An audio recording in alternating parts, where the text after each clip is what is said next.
আজ বাংলা বর্ষের আরেকটি নতুন পৃষ্ঠার উন্মোচন করতে চলেছি আমরা।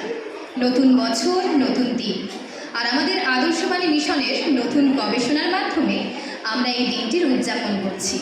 সকলকে জানাই আবারও নববর্ষের আন্তরিক প্রীতি ও শুভেচ্ছা।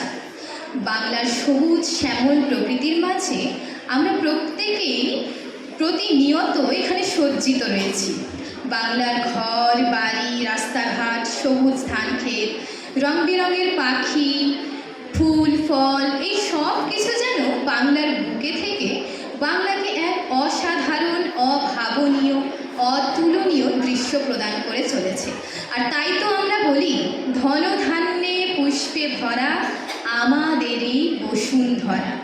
এই বাংলার প্রকৃতি আমাদের কাছে মায়ের সমান।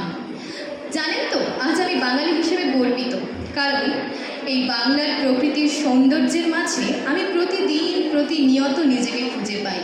শুধু তাই নয়, বাংলার এই মাধুর্যপূর্ণ ভাষা, অর্থাৎ বাংলা ভাষা যে আমারই মাতৃভাষা, এই ভেবেও কিন্তু আমি খুব গর্বিত। এবার আসি আজকে আমার আলোচনায়। আজকে আমার আলোচনা হচ্ছে বুদ্ধি ও বিবেক। এটি শুধু একটি আলোচনা নয়, বরং আমাদের সমাজ, সংস্কৃতি এবং মানবিকতার একটি গুরুত্বপূর্ণ প্রতিফলন। প্রথমেই বলি, বুদ্ধি ও বিবেক কী? এটা হয়তো আপনাদের প্রত্যেকের মনে একটা গভীর অদ্ভুত প্রশ্ন ছুড়ে দেওয়া হলো। বুদ্ধি, এটা হয়তো চিন্তা করার ক্ষমতা, যা আমাদেরকে শেখায় কিভাবে সমস্যা থেকে সমাধান বের করতে হয়। আর বিবেক, বিবেক হলো আমাদের অন্তরের কণ্ঠ, যা শেখায় কোনটি সঠিক আর কোনটি ভুল। যেমন ধরুন, আমি একটি বিশেষ পরীক্ষা দিতে গেছি। এবার সেখানে গিয়ে আমি কোনো কিছু পড়ে যাইনি। এবার আমার লক্ষ্য কি? আমার লক্ষ্য আমাকে পরীক্ষায় উত্তীর্ণ হতে হবে। এবার আমি এই সমস্যায় পড়ে গেছি যে আমি পড়ে তো যাইনি, আমি কি করে পরীক্ষায় উত্তীর্ণ হব? আমার বুদ্ধি আমাকে বলবে, তুমি নকল করো। এই যে এটা হচ্ছে আমার বুদ্ধি, আমার মাথা থেকে বুদ্ধি এলো, আমি কি করে পরীক্ষায় উত্তীর্ণ হব। কিন্তু আমার যদি সত্যিই বিবেক থেকে থাকে, তাহলে আমি আমার বিবেক দিয়ে ভেবে দেখবো, না, এটা আমার করা উচিত না, কারণ এটা সঠিক নয়, এটা ভুল পন্থা। এই যে এটা হচ্ছে বিবেক। আজকের দিনে মানুষ হয়তো প্রযুক্তিতে অনেক উন্নত, তারা অনেক এগিয়ে আছে, কিন্তু আগের দিনে মানুষ প্রযুক্তিতে এত উন্নত ছিল না, কিন্তু তাদের মধ্যে ছিল গভীর মানবিকতা, নৈতিকতা, সত্য ও ন্যায়ের প্রতি অটল বিশ্বাস। আগে বুদ্ধি ব্যবহার হতো সমাজ গঠনের জন্য, সংস্কৃতির জন্য, আর বিবেক ছিল প্রতিটি সিদ্ধান্তের পথপ্রদর্শক।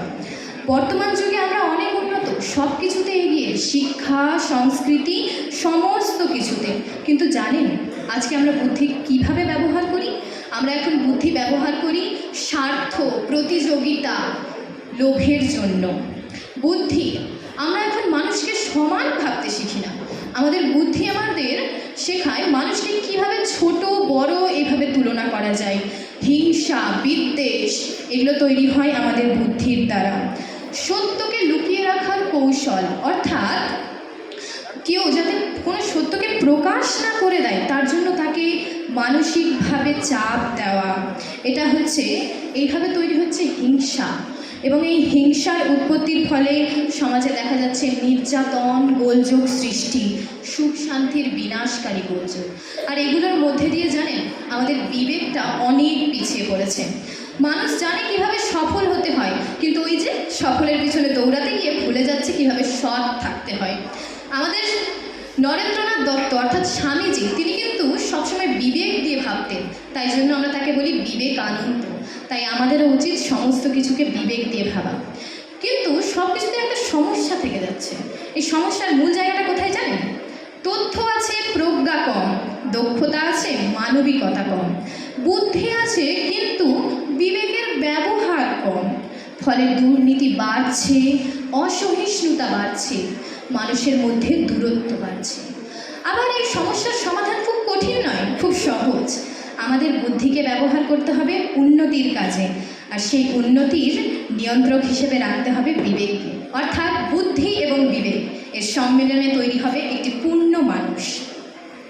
আগে হয়তো মানুষ কম জানতো কিন্তু বেশি বুঝতো, আর এখন অনেক বেশি জানে, কিন্তু সবার মধ্যে সঠিকটা উপলব্ধি করার ক্ষমতা থাকে না সবসময়। তাই তাই আজকের দিনে আমাদের সবচেয়ে বেশি প্রয়োজন বুদ্ধির সাথে বিবেকের সমন্বয়, জ্ঞানের সাথে মানবিকতার মিলন।